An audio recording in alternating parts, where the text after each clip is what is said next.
Hi students, నేను మీ గణేష్ సార్ని. ఈరోజు మనం యూపీఎస్సీ కావచ్చు, లేదు అనుకుంటే గ్రూప్ 1 ఏపీపీఎస్సీ అయినా టీఎస్పీఎస్సీ అయినా మీకు ఎక్కువ మార్కులు రావాలి అంటే మనం ఫ్యాక్ట్స్ ఎక్కువ యాడ్ చేయాలి, లేదా మనం రాసే ఆన్సర్స్కి వ్యాలిడేషన్ ఇవ్వాలి. అంటే on what point you come to the conclusion. నువ్వు ఒక బ్యాలెన్స్ డెసిషన్ తీసుకున్నావు అంటే దాని వెనకాల ఒక చట్టబద్ధత కావాలి. ఆ చట్టబద్ధత లేకపోతే మనం రాసిన ఆన్సర్స్ విలువ ఉండదు. ఎవరైతే ఆ చట్టబద్ధతతో ఆన్సర్ రాస్తున్నారో అలాంటి వాళ్ళకి ఎక్కువ మార్కులు వచ్చే అవకాశం ఉంటాయి.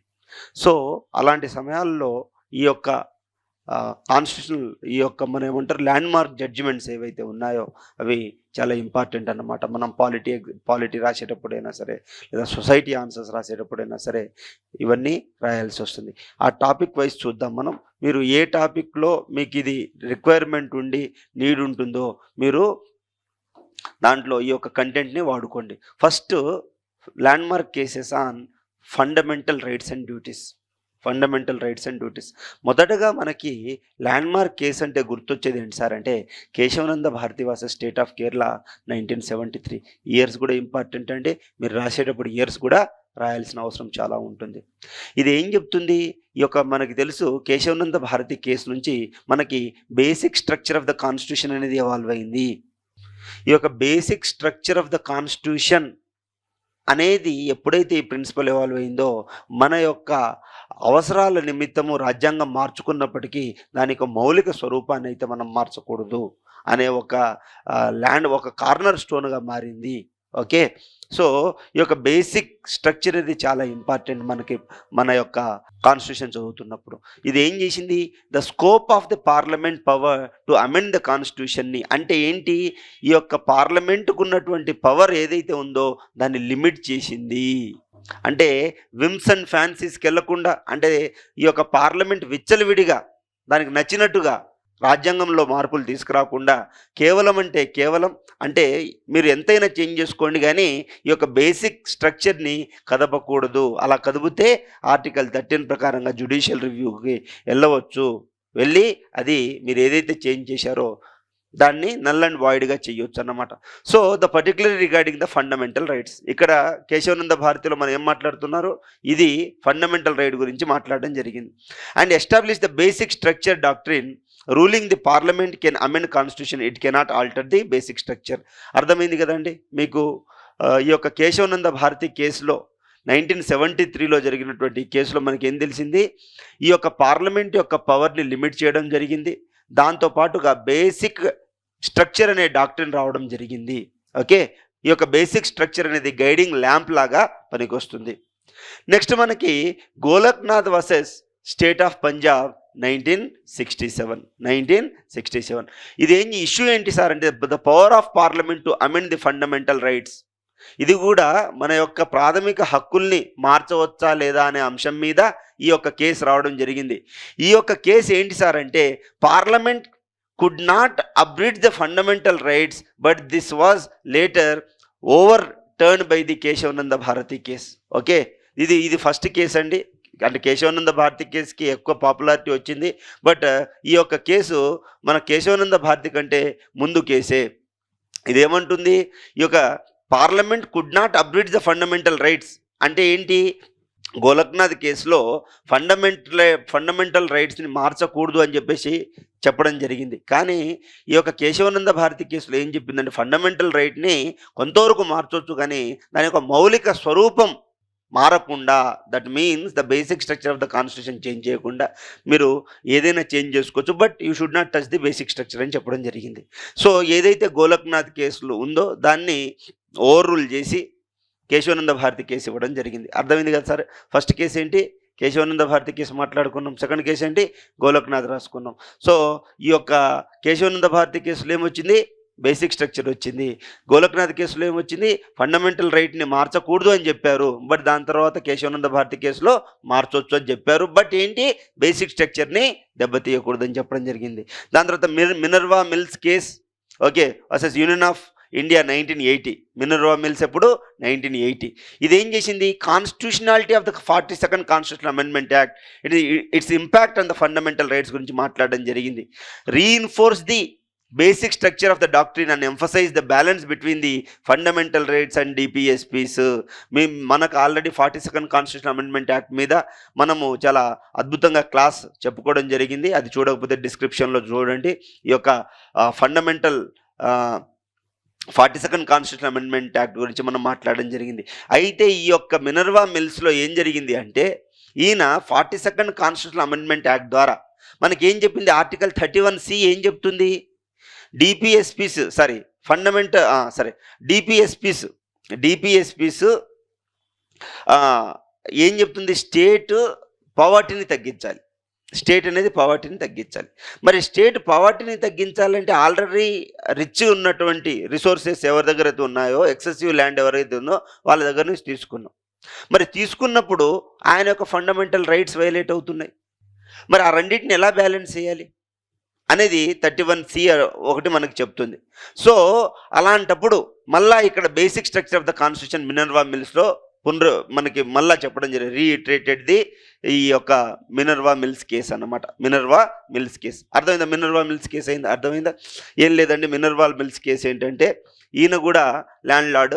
ఓకే, సో ఈయన ల్యాండ్ కూడా ఈ యొక్క సెంటర్ తీసుకోవడం జరిగింది. సెంటర్ అంటే ఇక్కడ స్టేట్ తీసుకోవడం జరిగింది. స్టేట్ ఎందుకు తీసుకుంది, ఆర్టికల్ 31Cని చూపించి ఈ యొక్క స్టేట్ ఈయన దగ్గర ఉన్నటువంటి ల్యాండ్ని గవర్నమెంట్ తీసుకోవడం జరిగింది. ఈ యొక్క గవర్నమెంట్ తీసుకున్నప్పుడు ఈయన ఏం చెప్పాడు, నాది right to property is the fundamental right కదా. ఓకే, ఈ యొక్క 42nd కాన్స్టిట్యూషన్ అమెండ్మెంట్ యాక్ట్ ఏదైతే ఉందో ఈ 31C తీసుకొచ్చి నా ల్యాండ్ని తీసేసుకుని నా ఫండమెంటల్ రైట్స్ని వైలేట్ చేశారు, ఇది రాజ్యం ఒక తప్పు చేసింది అని చెప్పేసి సుప్రీంకోర్టుకి వెళ్ళడం జరిగింది. అర్థమవుతుందా? అలాంటప్పుడు ఈ యొక్క కోర్టు ఈ యొక్క ల్యాండ్ మార్క్ జడ్జిమెంట్లో ఏం చెప్పింది, మినర్వా మిల్స్ కేసులో మళ్ళా బేసిక్ స్ట్రక్చర్ ఆఫ్ ద కాన్స్టిట్యూషన్ని గుర్తు చేసి, బేసిక్ స్ట్రక్చర్ ఆఫ్ ది మౌలిక స్వరూపాన్ని గుర్తు చేసి, ఫండమెంటల్ రైట్స్ని మనం చేంజ్ చేయొచ్చు కానీ, ఓకే అంటే డిపిఎస్సి సమానత్వం కోసం, ఈక్వాలిటీ కోసం ఈ యొక్క ఫండమెంటల్ రైట్స్ని చేంజ్ చేయొచ్చు అని చెప్పేసి చెప్పడం జరిగిందనమాట, సమానత్వం తీసుకురావడానికి. అర్థమైందా మినర్వా మిల్స్ కేసు? నెక్స్ట్ వచ్చేసరికి చూడండి, the constitutionality of the 42nd amendment and impacts on the fundamental rights, reinforce the basic structure doctrine and emphasize the balance between the fundamental rights and DPSPs. Okay, fundamental rights and DPSPs మధ్య balance ఉండాలి అని చెప్పింది. ఇది యూపీఎస్సీలో చాలాసార్లు అడిగారండి ఈ question. So మీరు అలాంటి క్వశ్చన్ వచ్చినప్పుడు మీరు ఏం రాయాలి, మినర్వా మిల్స్ కేసు రాయాలి. అలాంటి కేసు వచ్చినప్పుడు మీరు ఏం రాయాలి, గోలక్నాథ్ కేసు రాయొచ్చు, లేదు అంటే కేశవానంద భారతి కేసు రాయడం జరగవచ్చు అన్నమాట. ఓకే, దాని తర్వాత రైట్ టు ఈక్వాలిటీ, చట్టం ముందు అందరూ సమానులే. ఇదేంటి, Indra Sawhney case versus union of India 1992 case ఇది. ఇప్పుడు మనం ఎప్పుడైనా రిజర్వేషన్ 50% కంటే ఎక్కువ దాటితే according to the Minerva mills case ఇది తప్పు అనేది మనం మాట్లాడుతూ ఉంటాం, ఇదంతా వింటూ ఉంటాం అన్నమాట. ఇదేంటి, constitutionality of the reservation in a public employment and educational institutions. Article 16 ఏమంటుంది, ఆర్టికల్ 16 చట్టం ముందు అందరూ సమానమే ఎప్పుడు ఎంప్లాయ్మెంట్ విషయంలో. కానీ ఆర్టికల్ 16 క్లాస్ 4 ఏం చెప్తుందయ్యా అంటే రిజర్వేషన్స్ అనేది ఇవ్వచ్చు ఎవరికైనా. మనం ఎస్సీలు కానీ, ఎస్టీలు కానీ, బీసీలకు కానీ, ఉమెన్కి కానీ, మైనార్టీకి కానీ, ఎకనామికల్ వీకర్ సెక్షన్ కానీ రిజర్వేషన్ ప్రొవైడ్ చేసినట్లయితే వాళ్ళని డిస్క్రిమినేషన్ చేసినట్టు కాదు అని చెప్పేసి ఆర్టికల్ 16 క్లాస్ 4 చెప్తుంది. మరి ఎంతవరకు రిజర్వేషన్ ఇవ్వచ్చు అనేది క్వశ్చన్ ఇక్కడ. అదే మనకి Indra Sawhney case versus union of India 1992 చెప్తుంది. అప్పుడు ఈ యొక్క సుప్రీంకోర్టు ఏం చెప్పింది అంటే, ఈ యొక్క రిజర్వేషన్ పాలసీ అనేది 50% క్యాప్ కంటే దాటకూడదు. ఓకే, ఒకవేళ అది దాటడానికి వస్తూ ఉంటే కాన్సెప్ట్ ఆఫ్ క్రీమీ లేయర్ తీసుకురండి. కాన్సెప్ట్ ఆఫ్ క్రీమీ లేయర్ ఎప్పుడైతే తీసుకొస్తామో ఓకే, ఆటోమేటిక్గా ఎవరైతే ఎలైట్ పీపుల్ ఉన్నారో, ఎవరైతే సామాజిక ఆర్థిక వెనకబాటుతనం నుంచి బయటకు వచ్చారో, okay socially, economically, educationally weaker ఎవరైతే ఉన్నారో వాళ్ళు బయటకు వస్తారు. ఇలా బయటకు వచ్చినప్పుడు ఎవరైతే ఉంటారో వాళ్ళకి మనం ఏమి ఇవ్వచ్చు, రిజర్వేషన్ ఇవ్వచ్చు అనే క్రీమీ లేయర్ అనే కాన్సెప్ట్ని తీసుకురావడం జరిగిందన్నమాట. దాని తర్వాత Vineet Narain versus union of India 1997 ఇదేం చెప్తుంది, ఇక్కడ effective actions against corruption, effective action against corruption అన్నమాట. ఈ యొక్క ఏంటి Vineet Narain versus union of India mandated time bound investigation into the corruption cases and emphasize the importance of protecting whistle blowers. అంటే ఇక్కడ ఏం జరుగుతుంది, ఎవరైతే తప్పు చేస్తున్నారని బయటికి చెప్తున్నారు, విజిల్ బ్లోయింగ్ అంటే అంటే ఇక్కడ తప్పు జరుగుతుంది అని చెప్పి గవర్నమెంట్కి చెప్తే వాళ్ళనే చంపేస్తున్నారు. మరి అలాంటి టైంలో ఏమవుతుంది, మరి అలాంటి వాళ్ళని మనం కాపాడాలి కదా, కాపాడాల్సిన ధర్మం స్టేట్ది కదా. తప్పు జరుగుతుంది, దీన్ని తప్పు అని చెప్పడం తప్పు కాదు కదా. మరి ఈ యొక్క వినీత్ నారాయణ్ కేసులో ఏం జరిగింది, ఈ యొక్క విజిల్ బ్లోయర్స్ని కాపాడండి, కరప్షన్ కేసెస్ ఏవైతే ఉన్నాయో అవి చాలా డిలే జరుగుతున్నాయి, ఇలా జరగకుండా అందరినీ సమానంగా చూడాలి, లేదా ఇక్కడ ఏంటి టాపిక్ ఏంటి, రైట్ టు ఈక్వాలిటీ, అందరినీ సమానంగా చూడాలి. ఇన్ఫ్లుయెన్షియల్ క్యాండిడేట్స్ని నువ్వు కరప్షన్ కేసెస్లో చాలా ఎక్కువ టైం తీసేసుకొని ఎవరైతే చిన్నవాళ్ళు ఉన్నారో వాళ్ళని తొందరగా శిక్షకు గురి చేయడం జరుగుతుంది. మీరు చూస్తూనే ఉన్నారు, ఏ స్కామ్ జరిగినా ఏమైనా ఎలైట్ పీపుల్ అనుకో ఏదో ఒక కేసులు వస్తూనే ఉంటాయి, లేకపోతే ఇన్వెస్టిగేషన్ డిలే అవుతూ ఉంటుందన్నమాట. ఓకే, దీంతో పాటు ఇంకా రైట్ టు ప్రైవసీ. మనకు తెలుసు Puttaswamy case versus union of India 2017 చాలా ఇంపార్టెంట్. ఈ పుట్టస్వామి కేసు ఏంటి అంటే, ఆధార్ వచ్చినప్పుడు మనకు అందరికీ ఎక్కడ చూసినా ఫోన్ సిమ్ కార్డు కొనాలన్నా ఆధారే, లేదా ఎక్కడైనా ప్రతి ఒక్క చోట ఆధార్ చూపించండి, ఆధార్ చూయండి. మీ యొక్క ఆధార్ నెంబర్ తెలిసిందనుకోండి, దాన్ని మిస్యూజ్ చేసే అవకాశం ఉంటుంది. మరి ఇలాంటి టైంలో పుట్టస్వామి ఏమంటారంటే, రైట్ టు ప్రైవసీ అనేది fundamental right. Okay, constitutionality of Aadhaar scheme గురించి ఇష్యూ, అసలు మెయిన్ ఇష్యూ ఏంటి, అలా ఆధార్ కార్డ్ ఎందుకు, ఆధార్ కార్డ్ నేను ఎవరు పడితే వాడికి నేనెందుకు ఇవ్వాలి, నా పర్సనల్ ఐడెంటిటీ నేనెందుకు చూపించాలి అని పుట్టస్వామి సుప్రీంకోర్టును ఆశ్రయించడం జరిగింది. అలాంటప్పుడు మన యొక్క జడ్జిమెంట్లో ఏం చెప్పింది, నీకు ప్రతి చోట ఆధార్ కార్డు ఇవ్వాల్సిన అవసరం లేదు.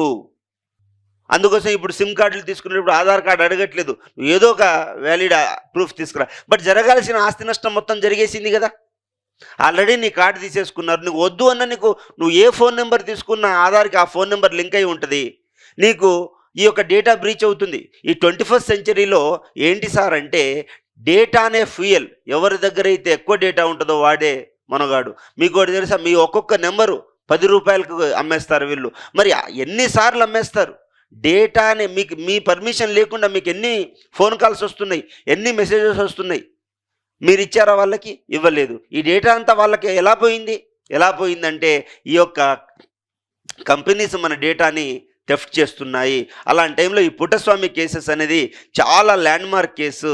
సో అప్పుడు right to privacy also fundamental రైట్గా తేలడం జరిగిందన్నమాట. దాని తర్వాత రైట్ టు ఎడ్యుకేషన్. ఇంతకుముందు మనకి రైట్ టు ఎడ్యుకేషన్ అనేది ఆర్టికల్ 21లో ఇంట్రెన్సిక్గా ఉండేది, అంటే అంతర్నీలంగా ఉండేది, అంతర్భాగంగా ఉండేది. రైట్ టు ఎడ్యుకేషన్, చదువుకోవడం ఒక ప్రాథమిక హక్కు కరెక్టే, కానీ ఆ హక్కుని ఇంకా స్ట్రాంగ్ చేసింది ఎవరు సార్ అయ్యా అంటే Unni Krishnan JP versus state of Andhra Pradesh 1993. Issue ఏంటి, right to education under the constitution. అసలు రైట్ టు ఎడ్యుకేషన్ అనేది కాన్స్టిట్యూషన్లో ఉందా అనేది మన యొక్క ఉన్ని కృష్ణన్ అడిగాడు. అడిగితే ఉంది కదా ఆర్టికల్ 21లో, మరి ఉంటే రాజ్యం ఏమేం చర్యలు తీసుకుంది చెప్పు అంటున్నాడు. నువ్వు నాకు పర్టికులర్గా నాకు ఒక ఆర్టికల్ ఉంటే రాజ్యం చొరవ తీసుకుంటుంది అలా అని ఉన్ని కృష్ణన్ అడిగినప్పుడు ఈ యొక్క కాన్స్టిట్యూషనల్ అమెండ్మెంట్ యాక్ట్ తీసుకురావడం జరిగింది. 86th constitutional amendment act of 2002 made article 21A తీసుకొచ్చి 6 సంవత్సరాల నుంచి 14 సంవత్సరాలు ఉన్న వారికి నిర్బంధ విద్య, ఉచిత ఖచ్చితమైనటువంటి నిర్బంధ విద్య, అంటే ఫ్రీ అండ్ కంపల్సరీ ఎడ్యుకేషన్ ఇవ్వడం జరిగింది. చూడండి ఎంత ల్యాండ్మార్క్ జడ్జిమెంట్స్. ఈ యొక్క ల్యాండ్మార్క్ జడ్జిమెంట్స్ మీ యొక్క ఆన్సర్స్లో రాస్తే మీకు చాలా అద్భుతమైన మార్కులు రావడం జరుగుతుంది, చాలా ఎక్కువ మార్కులు వస్తాయి. ఈ యొక్క మెయిన్స్లో మనం చేయాల్సింది ఏంటంటే వ్యాలిడేషన్ చేయాలి. మనం ఏం ఆన్సర్ రాస్తున్నామో ఆ ఆన్సర్ని వ్యాలిడేషన్ చేయకపోతే ఎగ్జామినర్ మీ యొక్క ఆన్సర్ని అప్రిషియేట్ చేయరు. ఈ 30,000 మందిలో కేవలం 563 మంది బయటకు వస్తున్నారు. మరి ఈ యొక్క 563ని నేను ఎలా సెలెక్ట్ చేసుకోవాలి, ఎవరైతే వ్యాలిడేషన్ చేస్తున్నారో ఆ వ్యాలిడేషన్ చేసిన వాళ్ళకి ఈ యొక్క అథెంటిసిటీ ఉన్న వాళ్ళకి సర్వీస్ వచ్చే పాసిబిలిటీ ఉంటుంది. నెక్స్ట్ ఉమెన్స్ రైట్స్ గురించి, మహిళల యొక్క హక్కు, దీని మీద మీకు ఎస్సే వచ్చే అవకాశం ఉంది. ఈ యొక్క కేసెస్ మీరు గుర్తుంచుకోవాలి. Visakha versus state of Rajasthan, మీకు తెలుసు పని ప్రదేశాల్లో లైంగిక వేధింపులు, మహిళలని ఈ యొక్క లైంగిక వేధింపులకు గురవుతూ ఉన్నారన్నమాట. అర్థమవుతుందా? మరి ఈ యొక్క లైంగిక వేధింపుల నుంచి వాళ్ళని కాపాడేది ఎవరు? మరి ఇంటర్నల్గా ఒక ఎంక్వైరీ కమిటీ ఉండాలి, మరి ఎవరైతే దాడులు చేస్తున్నారో వాళ్ళని శిక్షించాలి. మరి శిక్షించాలి అంటే అలాంటి టైంలో విశాఖ గైడ్‌లైన్స్ రావడం జరిగింది. Sexual harassment at the work place. Establish the guidelines to prevention and redressal of sexual harassment at the work place known as the Vishakha guideline and which is later formalized into the law. Okay. ఈ యొక్క judgement తర్వాత Visakha guideline తర్వాత ఈ చట్టం రావడం జరిగిందన్నమాట. Okay. చట్టం రావడం జరిగింది. Next Shayara Bano versus union of India 2017. ఇదేంటి? ఇన్స్టాంట్ ట్రిపుల్ తలాక్ ఇచ్చేస్తున్నారు. ఈ విధంగా ట్రిపుల్ తలాక్ ఇవ్వడం ద్వారా మహిళలు ఎవరైతే ఉన్నారో, మన ముస్లిం మహిళలు ఎవరైతే ఉన్నారో వాళ్ళకి గౌరవం లేదు. నువ్వు తలాక్ ఇచ్చిపోతున్నావు కరెక్టే, దాని తర్వాత పిల్లల్ని ఎవరు చూసుకుంటారు? నీకు మెయింటెనెన్స్ అనేది లేకపోతే ట్రిపుల్ తలాక్ ఇచ్చేసి నువ్వు 3 పెళ్ళిళ్ళు చేసుకుంటున్నావు కరెక్టే, మరి ఈ యొక్క మహిళను ఎవరు చూసుకోవాలి అనే అంశం జరుగుతుంది. మరి ఆర్టికల్ 44 ఏమంటుంది? యూనిఫామ్ సివిల్ కోడ్ అంటుంది. మరి నాకు ఇక్కడ యూనిఫామ్ సివిల్ కోడ్ ఏది అంటే, హిందూ మహిళలకైతే నువ్వు మెయింటెనెన్స్ అని ఇస్తున్నావు, డైవర్స్ జరిగేటప్పుడు నేను ఏదైతే కట్నం తీసుకున్నానో ఆ కట్నం నాకు ఇప్పిస్తున్నావు, దాని తర్వాత నేను బతికినంత కాలం నాకు మెయింటెనెన్స్ భరణం అయితే ఇస్తున్నావు, అలిమోనీ అయితే ఇస్తున్నావు కదా. మరి హిందూ మహిళలకు ఒకటి, మన ముస్లిం మహిళలకు ఒకటి ఆర్టికల్ 44 మరి ఏం చెప్తుంది నీకు అని చెప్పేసి షైరా బానో కేసులో ఆ యొక్క అంశం రావడం జరిగిందన్నమాట. అప్పుడు సుప్రీంకోర్టు ఏం చెప్పిందయ్యా అంటే, ఈ ట్రిపుల్ తలాక్ అనేది unconstitutional and violates the fundamental rights of the women, ఎలా జీవించే హక్కును భంగం కలుగజేస్తుంది. అర్థమవుతుందండి? ఈ యొక్క చట్టాలు మీరు ఎగ్జామ్లో రాయాలి. మీరు ఇది రాస్తే మీకు ఎఫెక్టివ్గా చాలా ఎక్కువ మార్కులు రావడం జరుగుతుంది. దాని తర్వాత ఎన్విరాన్మెంటల్ రైట్స్, మనం we should always thankful to the MC Mehta. ఈ యొక్క ఎంసీ మెహతా ద్వారా చాలా ఎన్విరాన్మెంటల్ లాస్ రావడం జరిగాయి. మనలో చాలామందికి ఎన్విరాన్మెంట్ పట్ల స్పృహ రావడం జరిగింది. ఎన్విరాన్మెంటల్ పొల్యూషన్ని మనకి ఈ యొక్క తీసుకొచ్చింది ఎవరు సార్ అంటే ఎంసీ మెహతా. ఈ యొక్క ఎంసీ మెహతా ఏమంటున్నాడు చూడండి, right to have a healthy environment and pollution control. ఇప్పుడు అంతే, విచ్చలవిడిగా కంపెనీస్ పెరిగిపోతూ ఉన్నాయి, పొల్యూషన్ పెరిగిపోతూ ఉంది. మరి ఎవరు కాపాడాలి మనల్ని? మరి ఎవరో ఒకరు కాపాడాలి కదా. ఈ యొక్క మరి జీవించే హక్కుని మాట్లాడుతున్నాం కదా, ఏదో బర్రెలాగా గొర్రెలాగా బతకడానికా కాదు కదా, గౌరవప్రదంగా బతకడానికి. మరి గౌరవప్రదంగా ఎలా బతుకుతావు నువ్వు? నీ చుట్టూ ఉండేటటువంటి ఎన్విరాన్మెంట్ క్లీన్గా ఉంటేనే అది స్టేట్ రెస్పాన్సిబిలిటీ అని గుర్తు చేసిన కేసు ఎవరు సార్ అంటే ఎంసీ మెహతా కేసెస్.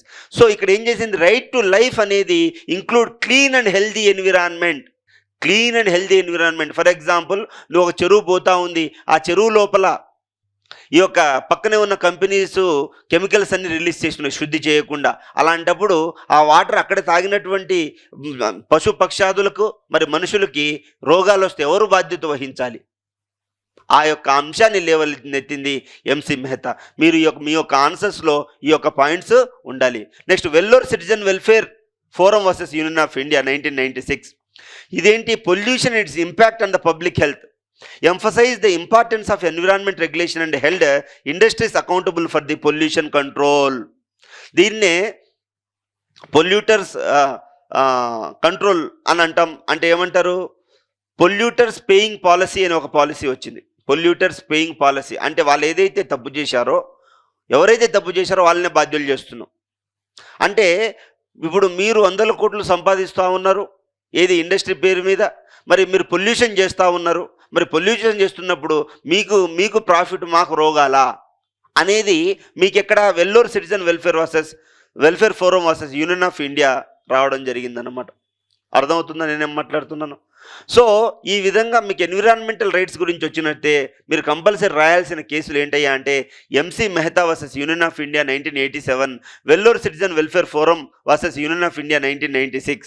ఈ యొక్క 2 కేసులు కంపల్సరీ రాయాలి. Next, federalism versus state power. మీకు కంపల్సరీ సెంటర్ అండ్ స్టేట్లో ఒక క్వశ్చన్ కంపల్సరీ వస్తుందండి. సెంటర్ స్టేట్ ఇష్యూస్ ఎప్పటి నుంచో ఉన్నాయి. పైగా సెంట్రల్లో స్టేట్ గవర్నమెంట్ ఉంది, సెంటర్లో బీజేపీ గవర్నమెంట్ ఉంది, స్టేట్లో కాంగ్రెస్ గవర్నమెంట్ ఉన్నాయి. మరి మీరు కాబోయేది ఎవరు? ఐఏఎస్ అండ్ ఐపీఎస్ ఆఫీసర్లు లేదా ఆర్డీఓలు, డిఎస్పీలు అవుతారు. మీరు చట్టాలు చేసే దాంట్లో ఉంటారు. మరి అలాంటప్పుడు మీకు సెంటర్ స్టేట్ మీద మంచి అవగాహన ఉండాలి. మరి ఇలాంటి అవగాహన ఉండడానికి కంపల్సరీ ఒక క్వశ్చన్ వచ్చే అవకాశం ఉంటుంది. ఇక్కడ ఏం జరిగింది? S R Bommai versus union of India 1994. The power of the president to dissolve the state government under article 356 of the constitution. అంటే ఈ యొక్క గవర్నర్ ఏం చేస్తాడు, ప్రెసిడెంట్ రూల్ చేయమని చెప్పేసి ఇస్తాడు. ఎప్పుడు మీకు తెలుసు, ఎక్కడైతే సెంటర్లో ఒక గవర్నమెంట్ ఉంటుంది, స్టేట్లో ఇంకో గవర్నమెంట్ ఉంటుంది. మరి సెంటర్లో ఉన్న గవర్నమెంట్ స్టేట్లో ఉన్న ఈ గవర్నమెంట్ కూలదోర్చడానికి ప్రయత్నం చేస్తూ ఉంటుంది. గవర్నర్ అనే అతను ఇక్కడ ఈ యొక్క స్టేట్కి హెడ్ ఆఫ్ దగా ఉండాలి. He should be act as the Lynch pin between the state and centre. Okay, కానీ ఇక్కడ ఏమవుతుంది, governor is acting as a agent of the centre. అది తప్పు. సో అలాంటప్పుడు ఎస్ఆర్ బొమ్మాయి కేసు గురించి రాయడం జరుగుతుందన్నమాట. అంటే ఈ యొక్క ప్రెసిడెన్షియల్ రూల్కి ఏంటి వ్యాలిడేషన్ ఏంటి, అసలు ఎప్పుడు ప్రెసిడెన్షియల్ రూల్ ఇవ్వాలి అనే అంశం గురించి ఎస్ఆర్ బొమ్మాయి కేసు.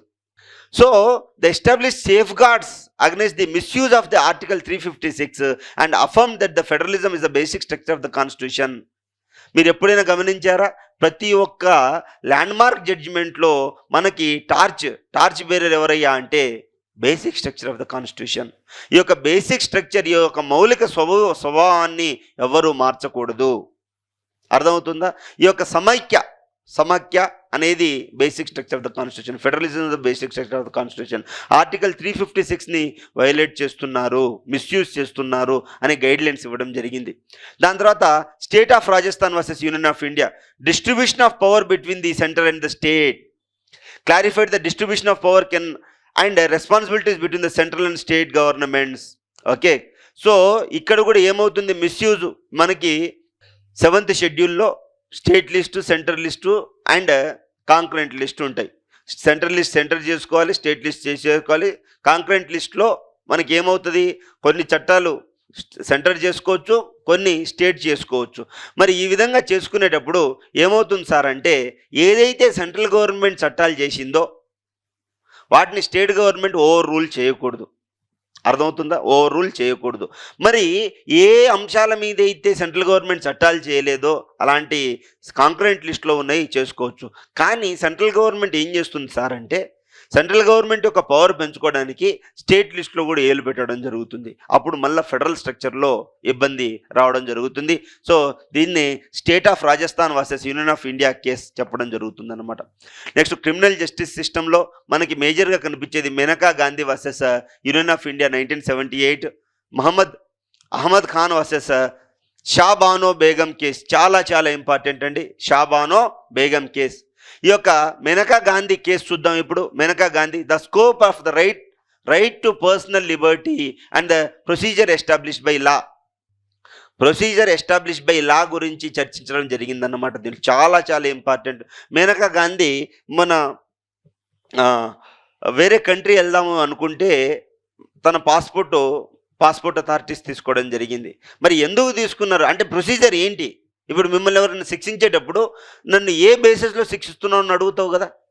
అలా ఎగ్జిక్యూటివ్ ఎవరైతే పవర్లో ఉన్నారో వాళ్ళ మాటలు విని ఈ యొక్క ఎగ్జిక్యూటివ్ అయితే చేయకూడదు కదా, మిస్యూజ్ ఆఫ్ ద పవర్ చేయకూడదు కదా. అందుకోసము అలాంటి టైంలో ఎందుకు, on what rule you have taken my passport అని అడిగినప్పుడు అప్పుడు వచ్చిందే కేసు ఇది. అప్పుడు ఆర్టికల్ 21లో మనకు ద పర్సనల్ లిబర్టీ అనేది కూడా రావడం జరిగింది. దాంతోపాటు procedure due process of law and procedure establish by law, ఈ 2 కాన్సెప్ట్స్ రావడం జరిగింది అనమాట. Procedure establish by law and due process of law, ఈ 2 రావడం జరిగింది. దాని తర్వాత నెక్స్ట్ కేసు మనం చూసినట్లయితే ఇప్పుడు మనం క్రిమినల్ జస్టిస్ సిస్టమ్ గురించి మాట్లాడుతున్నాం. Ahmed Khan versus Shah Bano Begum case. ఇదేంటి, మనం డైవర్స్ జరిగేటప్పుడు ఇందాక మనం మాట్లాడుకున్నప్పుడు ట్రిపుల్ తలాక్ మాట్లాడుకున్నాం. ఓకే, ఇప్పుడు ఏం మాట్లాడుతున్నాము, డైవర్స్ జరిగేటప్పుడు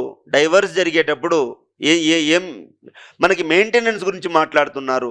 ఎందుకు అంటే మన ముస్లిం మహిళలకు ఈ యొక్క డైవర్స్ అయ్యేటప్పుడు వాళ్ళకి ఈ యొక్క అలిమోనీ అనేది ఉండదు. వాళ్ళ కల్చర్లో అలిమోనీ ఉండదు, భరణం ఉండదు. మరి భరణం ఉండకపోవడం మరి తప్పే కదా, మరి వాళ్ళు ఎలా బతుకుతారు అనేది కాన్సెప్ట్ ఇక్కడ. అలాంటప్పుడు ఈ యొక్క షాబానో బేగం కేసులో the first women to get the ఏమంటారు దాన్ని, భరణం ఇవ్వడం జరిగిందనమాట. Granted maintenance of right to divorce women and which led to the significant legal and social discourse on the women's rights and personal laws. ఇలాంటప్పుడు ఒక కాన్ఫ్లిక్ట్ వచ్చింది. Women rights versus personal laws, women rights versus personal laws గురించి మాట్లాడడం జరిగింది. Women rights versus personal laws గురించి మాట్లాడడం జరిగిందన్నమాట. So ఈ విధంగా అన్ని అంశాల గురించి మనం చర్చించడం జరిగింది. సో ఇవన్నీ major land mark cases. So ఇవన్నీ మీరు క్లాస్ నోట్స్ రాసుకోండి, మీ యొక్క నోట్స్ని అప్డేట్ చేసుకోండి. మీరు టెస్ట్ సిరీస్ రాసేటప్పుడు ఈ యొక్క ల్యాండ్ మార్క్ జడ్జిమెంట్ ఆన్సర్స్లో ఇంక్లూడ్ చేయండి. And keep watching Ganesh sir classes. Thank you so much.